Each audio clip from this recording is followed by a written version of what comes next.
Welcome to Hope for Anxiety and OCD, episode 21. I had the absolute privilege to interview a mentor, Laura Mullis, and I brought her on the podcast to talk a little bit about attachment wounds from childhood and how these can contribute to anxiety in adulthood. So let's get into that interview. So Laura, tell us a little bit about yourself. Well, hello. My name is Laura Mullis, and I am a clinical social worker from Moultrie, Georgia. That's kind of in the southwest corner of Georgia. I tell everybody I'm about an hour from Tallahassee because I don't expect people to know where Moultrie is. And so I am a therapist who offers a different type of therapy in the sense that I have my own practice. And the way I set my practice up was that I offer intensive therapy where people come and they book a few days with me at a time, and we really dig into whatever it is they want changed in their life. The other way that I am probably different is one of my main focuses is not just on helping people heal from the things that happened to them in their life, but also the things that should have happened that didn't. And that's called attachment trauma, which is something I'm sure we'll get into later on into the podcast. About me, and I have been working in the field of therapy in some capacity since 2004, so that's 16 years. And I started off in the field of substance abuse because in my own personal history, I'm actually in recovery myself. So, of course, we're all wounded healers, right? So I went to go try to help people who were in recovery get the same breakthroughs I got. And as I started working in that field, I realized that majority of the people who I worked with had deep, deep, deep wounds that they were carrying from events that had happened to them in the past and just relationships that had really, really, really hurt them. And so that sent me on a quest.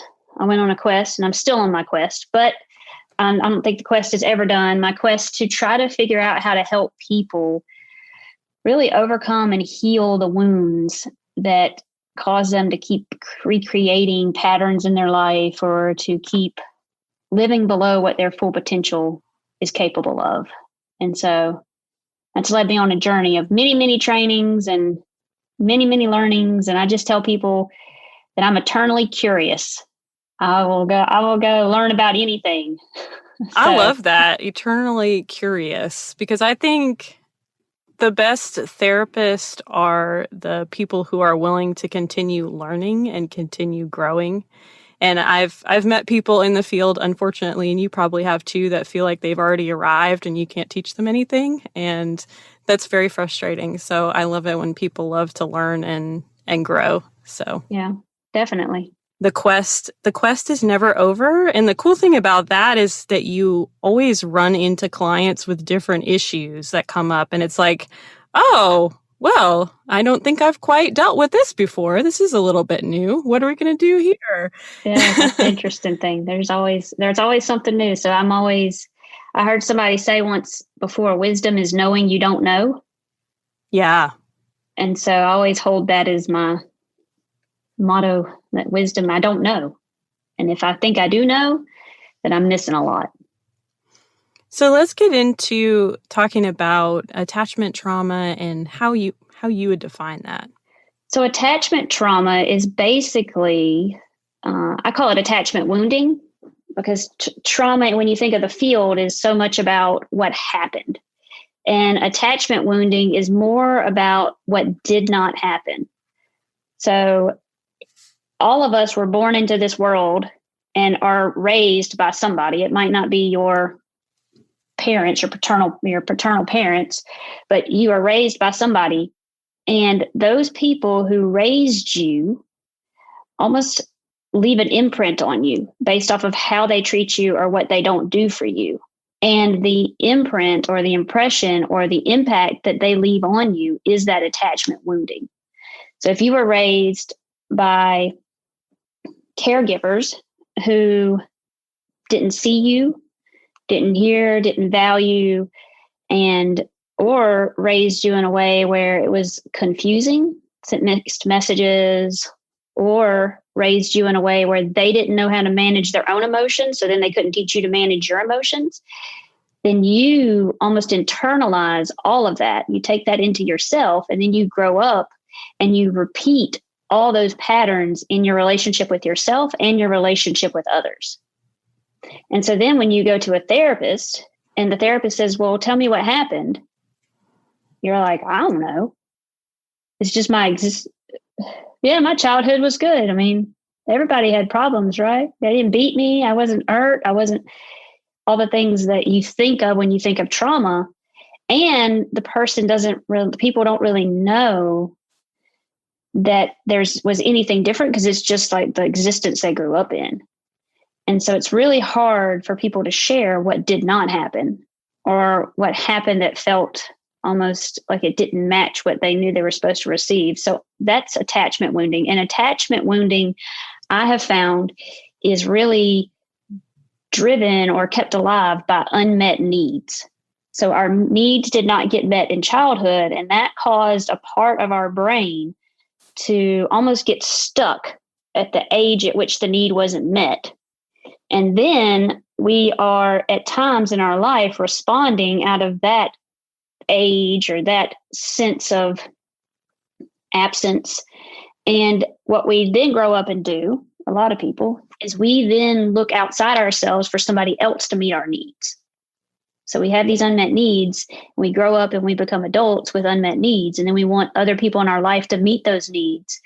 And that's just not going to work, because they have unmet needs too. And this causes a lot of the dysfunction in relationships and the world, in my opinion, is everybody wants somebody else to meet their needs.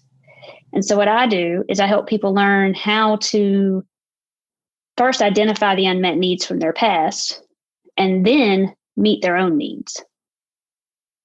And as they meet their own needs, it's almost like a cup of water that's empty, and it fills up one drop at a time. And it just feels relieving and satisfying. And the person feels more complete, because there's nobody that can meet our needs but us. Yeah. So, yeah.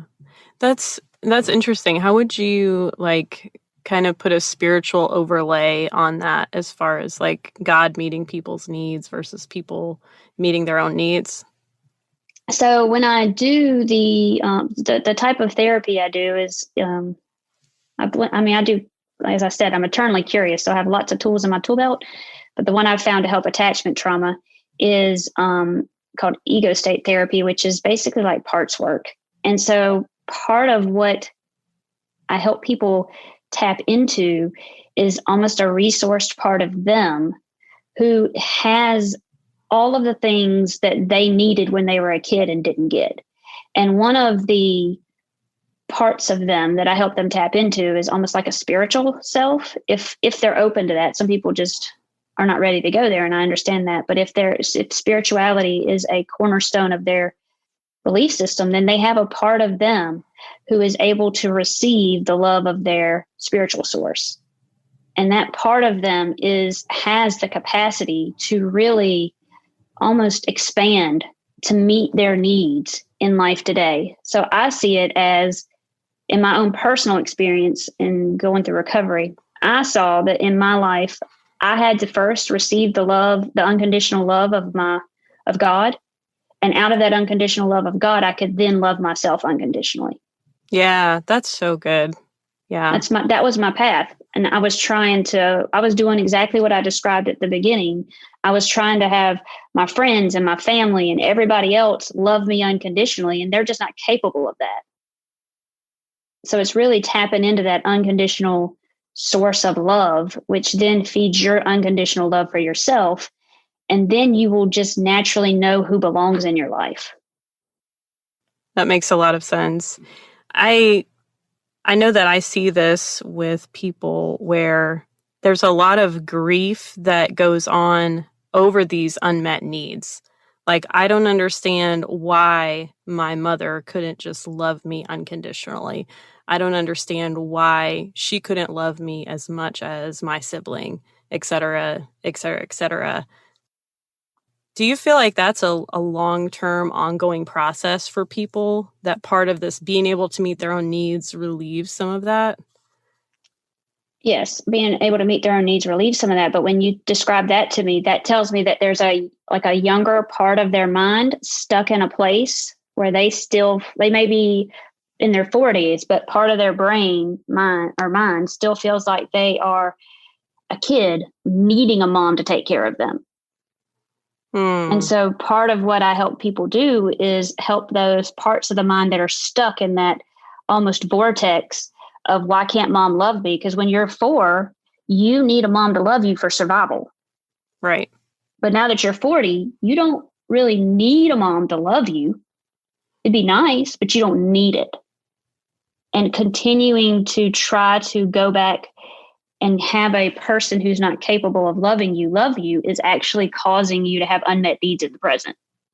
So I feel like it's a part of the mind that's stuck back in that place of feeling as like they're 4 or whatever age, and feeling unresourced and incapable of taking care of themselves. So part of the work I do is help those parts of the brain realize, yeah, but this is life today, and you have the ability to have this for yourself.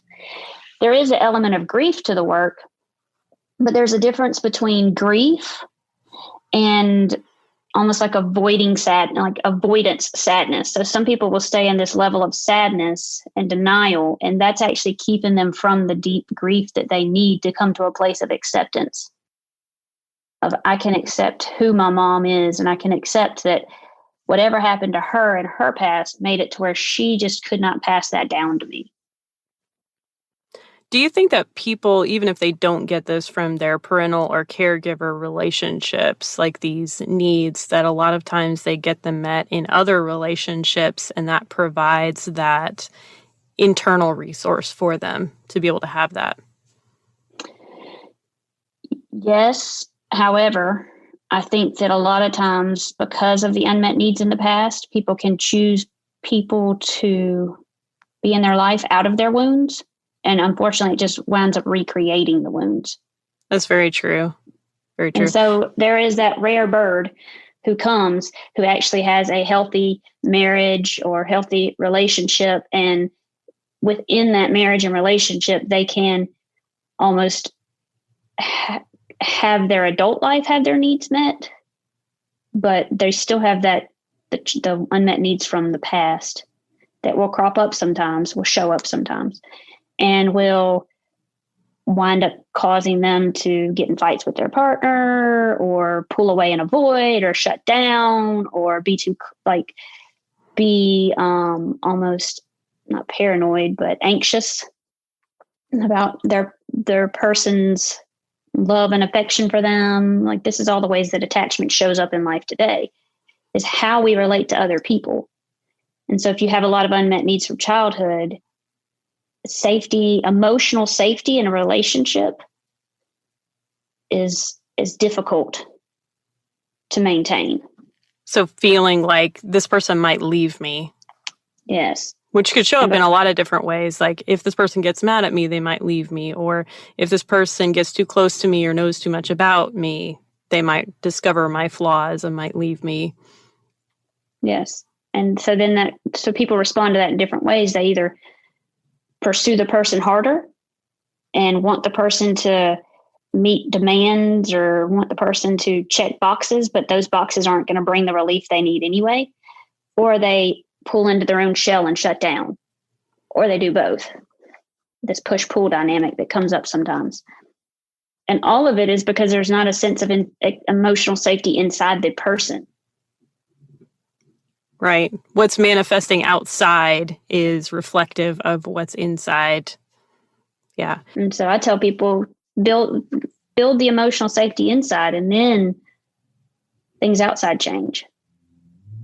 That makes a lot of sense. And I think that sense of the healthier that you are, the healthier people that you attract into your life.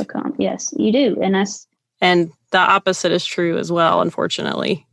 Yeah, I have people come to me and they want their spouse to be different. They want their children to be different. They want their family to be different. And I always say, listen, if you change, your family changes. You can't you can't do it in reverse order.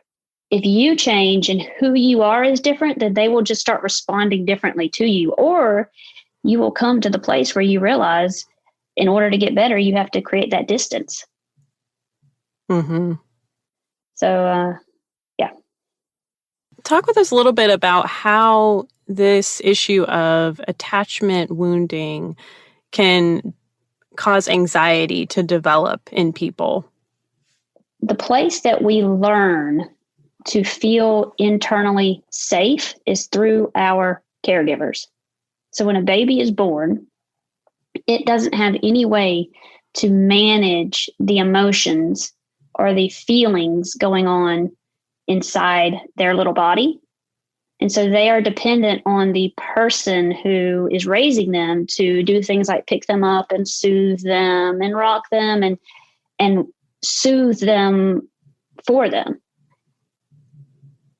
As that happens repeatedly over time, that baby will internalize the ability to soothe themselves. Mm-hmm.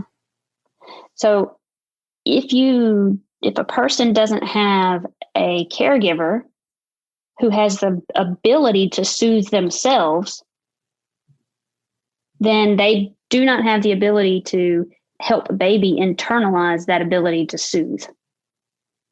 So if you have a mom or a dad or a grandma or whoever is raising you who, when a baby cries, gets anxious and panics or gets angry and then is trying to soothe baby out of that panic and anger, baby is going to internalize anxiety, anger, frustration.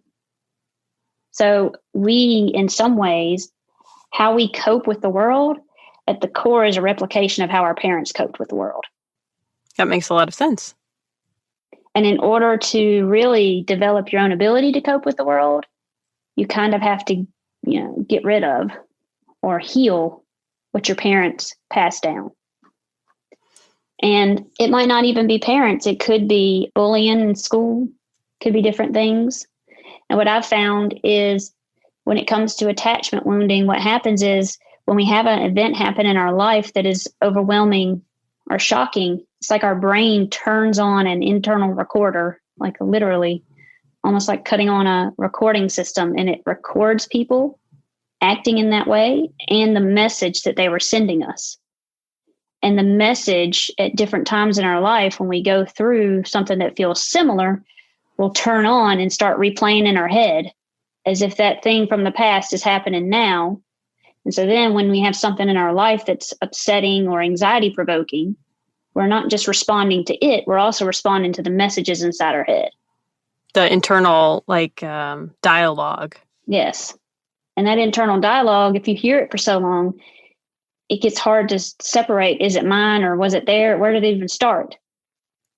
And so a lot of the work I do is helping to figure that out and kind of turn that dialogue that does not belong to the person off. Mm-hmm. The messages that other people have put towards us that weren't true, but we adopted them as truth for ourselves. Yes, basically. Exactly. Well, we didn't have a choice. Mm-hmm. Times in our life we're like sponges. We just absorb what's going on around us. And so we didn't choose it. And then it gets implanted in our mind and we just don't even realize it's there. Mm-hmm. Working with people that have had also major trauma experiences besides just the attachment wounding, one of the things that I've noticed is that sometimes the worst part of that traumatic memory was the attachment piece, maybe where they told the caregiver and the caregiver didn't believe them, or they told the caregiver and the caregiver just didn't do anything about the situation, or they were put in a situation that was unsafe. Sometimes that's worse than the experience itself, it seems like. Yeah, I agree with that. I also want to say that one attachment wound that I've encountered lately, in the past few years, that is really hard for people to explain is what I call an invisibility wound. So that's when a child grows up in a home where they just did not feel seen. It's almost like they existed within the home and parents carried on separate lives. And this can come when parents are in the world we live in today. There's a lot of demands. And so parents can work long hours, sometimes 2 jobs. Maybe one parent is out of the home all the time working. And then when they are home, they're taking care of the household and trying to maintain an orderly life. And so the child's needs just are not seen. Parents prioritize physical needs over emotional needs. Okay. Mm-hmm. And so when the child's emotional needs are not tended to, they wind up feeling invisible. And that invisibility wound causes a lot of anxiety because they now show up in life today and don't know how to be seen. So when they are seen, it feels very foreign and unfamiliar, and they want to try to hide. And it shows up as anxiety, panic attacks, overwhelm, shame, all the things that cause people to almost shrink into themselves. Social interactions. Because they didn't learn how to socially engage. I think that's so important. Yeah. So the invisibility wound is a big one that's in the attachment wounding family. I've seen a lot of people, and the people who struggle with it really struggle to try to explain what happened, because it's a lot of what did not happen. A lot of no one asking me how I felt about a situation or what I'm thinking or what I'm needing. It's just kind of like we all go through the flow of life, and this is how it is. Yeah. Or go play, they're playing in their room, so they're fine. Mm-hmm. Oh, they were always quiet and didn't ask for much. Well, that's not a child's natural behavior. Sure. Yeah. Do you think that this can happen? A lot of times there will be a situation in a family where one child may respond externally, like they may be throwing fits or rebelling at school or getting in trouble. And a lot of times the focus is maybe on that child versus the quiet, compliant child that just kind of goes along to get along with everybody. Yes, that's another way that the attachment wounding can occur, and it will increase the invisibility wounds in the one that goes internal, and the one that goes external will a lot of times learn the only way that I can be seen is if I act out. Yes. So then they grow up to engage in addiction and other behaviors that seem dysfunctional but have a reason. One of the things that I always tell people is whatever you're doing has a good and perfect reason for existing. It makes sense, and it served your needs in some way. That's good. That's really good. Because our behavior isn't just in some kind of vacuum. There's a reason that we got to where we are. And if we can peel back those layers and understand that process, that's often a key to healing. But not just the inside of it, the actual working through it, working through the woundedness. So talk with me about the people that come in, because I probably have them come to see me and you probably have them come to see you that say, well, I don't want to blame everything on my parents. Like, they weren't that bad. They're okay people, and I'm an adult now, and I can't just be going and blaming everything on them. Yeah. And I completely understand. I think that majority of parents are doing the best they can. And I think that this is another topic altogether, but wounds are generational. So sure. What they didn't heal, what their parents didn't heal, got passed to them and gets passed to the children. So you have to look at it from more of a 30,000 foot view sometimes in order to get the understanding you need. But what I tell people is that we're not here to put your parents on trial. That's not what we're doing. We're just here to know your truth exactly as you felt it. And once we know your truth, we heal your truth. And what will happen is that will radically shift your relationship with your parents today. It will radically shift your relationship with your parents today so that you can have a more adult relationship with them now. That's good. If you have a lot of unmet needs, then in some ways you're staying in a relationship where you're still the child and they're still the parent, even though you are an adult. And you met the people I work with, they have professional careers, functioning, raising their own kids. Yes. But when they go around their parents, they still act in that parent-child dynamic.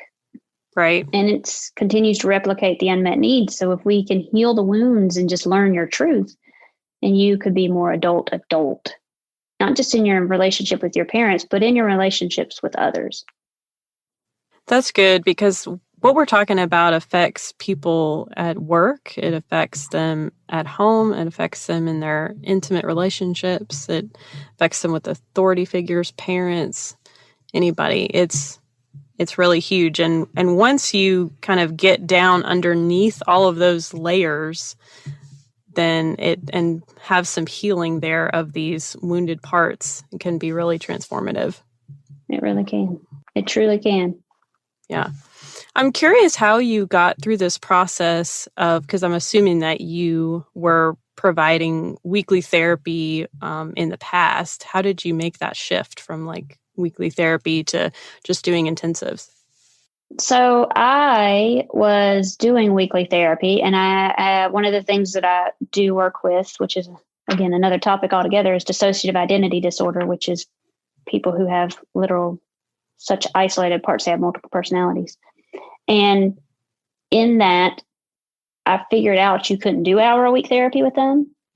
Okay. It's just not really, doesn't fit the way that their brain is structured.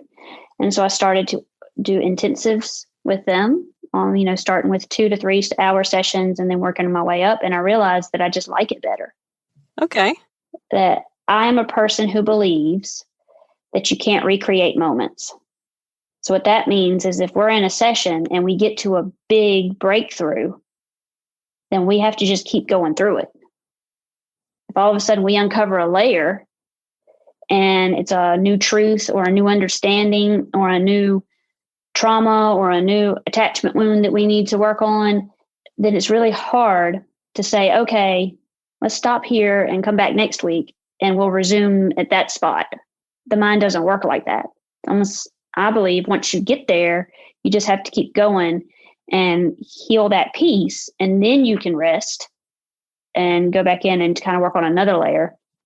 Because I realized with my hour-a-week people that we would get to a point like that, and then they'd come in the next week and we'd be off on something else. Okay. And even though I said, but that was really, really, really important, it's like, oh no, but now this is important.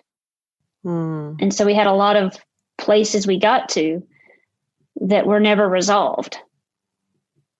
And that didn't feel good, I imagine. That did not feel good to me. And it truly didn't feel good to the people, because I would lose sight of what we were even working on half the time. I would say, well, what exactly are we doing here? So I'm thankful that the DID clients taught me that the mind truly works better when you do it from an intensive approach. And what that means, intensive, just so listeners can understand, is people book days with me at a time, and we do about 6 hours of therapy a day. And I look at the mind almost like a ball of yarn that's all tangled up. And so in that time, we just kind of pull on a string and we just follow the string and let the mind untangle itself. And it's really, really, really, really cool how the mind untangles itself. Do people tend to just be really exhausted by the end of that day after doing 6 hours of therapy? Not really. Okay. You'd be surprised that I think it's more exhausting to open something up in an hour a week and then have to figure out how to close it down and exist till another week. When they come, it's almost like they know I'm coming here to work on this issue, whatever it is they want changed in their life. And I provide it in a setting that's almost like a retreat-like setting where people can go.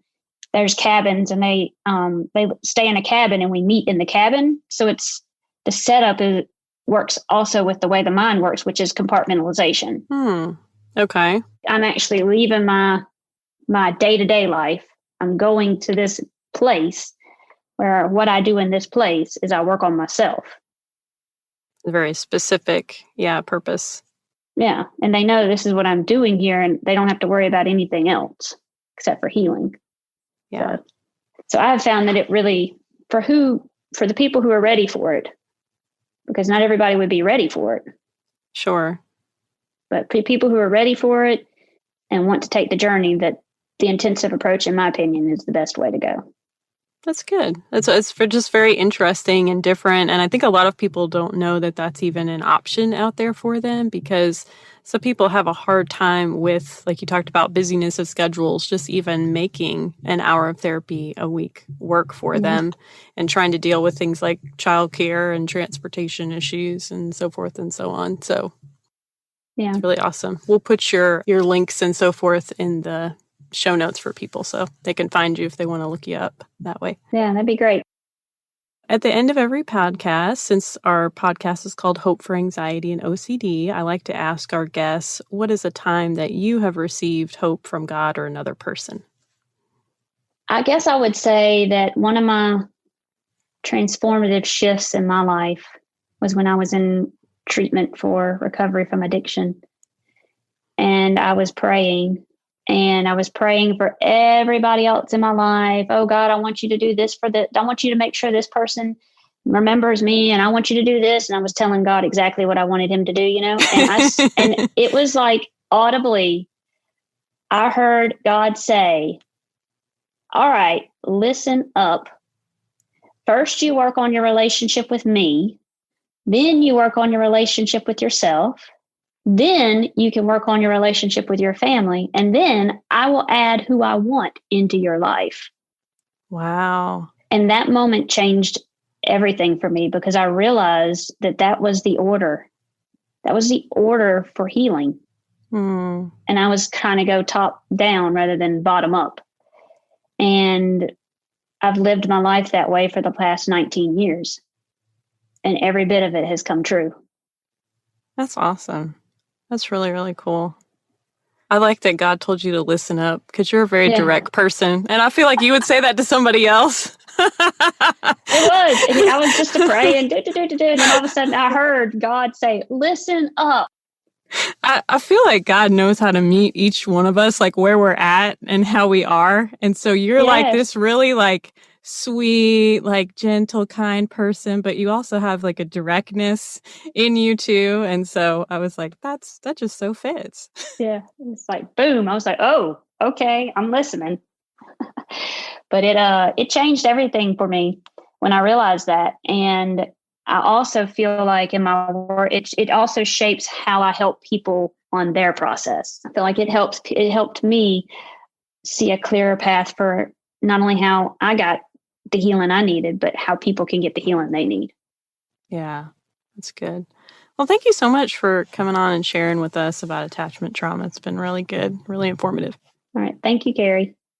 I think it's so tempting for us to say, you know what, childhood was in the past.